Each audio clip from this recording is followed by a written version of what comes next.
welcome back to Googie's Kitchen, and if you are new here then hello and welcome. It's lovely to have you here. My name's Alexis and today I want to show you how to make my nan's delicious homemade rice pudding. Now this recipe has been requested by one of my viewers, so I thought I'd show you how to make it today. My nan wasn't a very experimental cook. She was a traditional cook, but she didn't like to experiment too much. She liked to stick to what she knew, and this is one of those recipes that she knew how to make so well. It always reminds me of my childhood eating this, so I love it. And because it was my nan's and part of my childhood, I had to include it in my book Gifts from Grandpa, which is available to buy on Amazon, and I will link this in the description box below for you. This has 56 family recipes in it. Some of them are mine, most of them are my father's, and a couple of my nan's, and there's one of my grandfather's as well. So yes, I thought I'd share the recipe that is in this book with you today.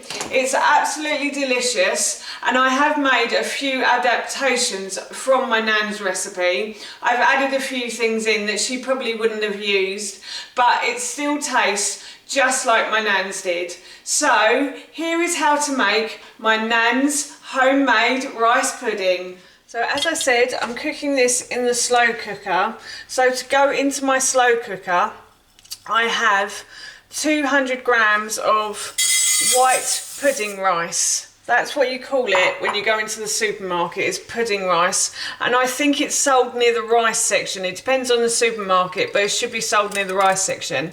And then I have 50 grams of raisins as well. And then I have about 800 mils of coconut drink. In the recipe I've put coconut milk, but I'm actually using a coconut drink which is slightly thinner, and I actually prefer to use this now. When I first wrote that recipe, all I could find was coconut milk, but now I found this coconut drink and I really like it. So you can either use coconut milk or coconut drink for this recipe, and I'm just going to pour this over the rice. And then I have 4 cardamom pods. Again, in the recipe I've actually put, I think it was ground cardamom, and if you can get ground cardamom, please use it because it does taste better, I think. I don't know why, but I just think it tastes better with ground cardamom. And this is the sort of ingredient that my grandmother probably wouldn't have used for this recipe, so this is my adaptation of it. So I've got about 4 pods here. If you can't get ground cardamom, I've got 4 pods, and then I've got a muslin cloth, and all I'm going to do is simply tie the cardamom pods in the muslin cloth, and I'm going to put this into the slow cooker and like hook it over the side so that you can get it out easily, so all of the muslin cloth doesn't go in it. This muslin cloth has been used quite a few times for other things, so it does look a bit dirty, but trust me, I did just put it in the wash, so it is clean. And that's it. And now I'm going to put the lid on, and I'm going to plug this in, and I'm going to put this on a high heat for about 3 to 4 hours now. So this has been cooking away nicely in my slow cooker, and I did say earlier, I think, to leave this on for 3 to 4 hours on a high heat, but actually I came back to it after 2 and all the liquid had absorbed, and the rice is really soft as well. So don't leave it on for 3 to 4 hours on a high heat, maybe on a low heat, but not on a high heat. Definitely leave this on for a couple of hours and it will be perfect in the slow cooker. And now what I'm going to do is I'm going to make like a sauce for the top of this rice pudding. So I'm going to show you how to make that now.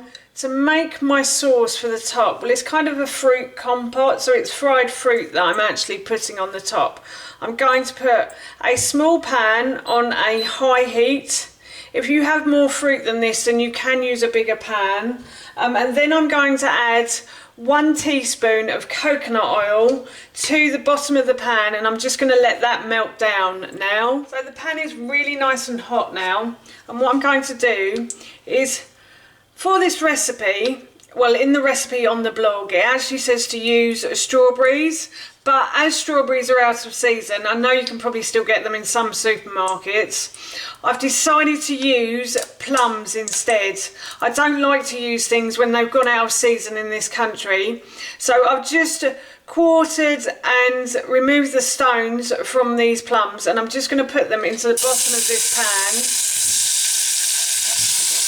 and I'm going to fry these off for a few minutes until they start to soften. So the plums have started to soften now, and what I'm going to do to sweeten them slightly, but to sweeten them naturally, I'm just adding a bit of ground cinnamon to them. So that was probably about a teaspoon of ground cinnamon, and I've used about 6 plums. You can use more, or you can use different fruit if you want to. You could always use frozen strawberries or frozen cherries if you wanted to. It's entirely your decision. I just had these plums lying in a fruit bowl and they needed eating up, so I thought I'd make them into sort of a fried compote today. So yes, these are starting to soften nicely, so I'm going to turn the heat right down, and I'm going to leave these, well, I'm going to continue to stir them and just keep cooking them. So these are really lovely and soft now, so what I'm going to do is I'm just going to turn the heat off, and I'm going to add in a couple of teaspoons of honey now as well, just to give them an extra bit of sweetness. If you find that they're sweet enough without the honey, or if you don't like honey, then don't add it. You can always add like maple syrup maybe if you wanted to. If you wanted to keep this completely vegan, then please add maple syrup, or coconut sugar would be really nice as well on these. And I'm just going to stir that in, and that is my topping for the rice pudding done. So that's how you make my Nan's homemade rice pudding, and I'm going to enjoy some of this evening after my dinner, so I'm really looking forward to that. And as I mentioned earlier, this recipe is in my new cookbook, Gifts from Grandpa, which is available to buy on Amazon, and I will link it in the description box below for you, and I'll also link the recipe in the description box below too. So that's it from me. Thank you so much for watching. Please feel free to give me a big thumbs up if you enjoyed this video, and please feel free to leave any comments below, and please don't forget to hit that subscribe button. See you all soon. Bye.